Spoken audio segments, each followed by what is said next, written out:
ఒకసారి పేరెంట్స్ ఎవరెవరు రాలేదు ఎవరెవరు వచ్చారో మీకు అర్థమైపోతుంది.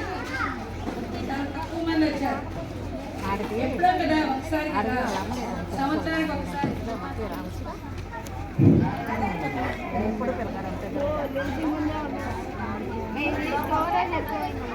మళ్ళీ వచ్చిన వాళ్ళు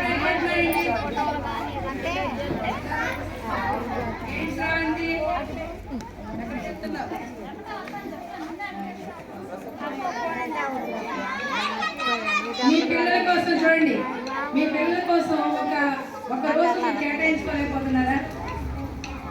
కొంచెం మీరు ఆసక్తిగా మీరు ఒకసారి పరిశీలించుకోండి. మరి మీరు అదే మీరు మీ పిల్లల్లో కనుక ప్రైవేట్ స్కూల్స్లో ఇలాంటి కాంపిటీషన్స్ ఉన్నాయి అనుకోండి, మీరు వెళ్తారా వెళ్ళరా? అంటే ఏంటి మన మన పాఠశాల మనమే చెప్పాలి. ఈసారి మీ పిల్లలు ఎవరైనా మా చూడండి స్టూడెంట్స్కి ఎవరైనా మీ పేరెంట్స్ ఎవరైనా రావాల్సి ఉంటే చూడండి. అందరూ వచ్చారా?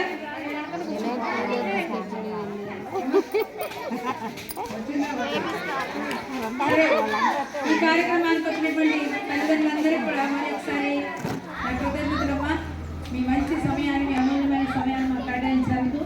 మా కోసం కాదు, మీ పిల్లలు ఎలా చదువుతున్నారనేది, అలాగే వాళ్ళు పార్టిసిపేట్ చూడండి. 2 రోజులు నిన్న మొన్న 2 days అది కూడా ఏమైందంటే షెడ్యూల్ మారుతూ వస్తుంది. అందుకని మేము కూడా సరిగ్గా అరేంజ్ చేయలేకపోయాం. ఆ షెడ్యూల్ ఏంటంటే మారుతూ వస్తుంది.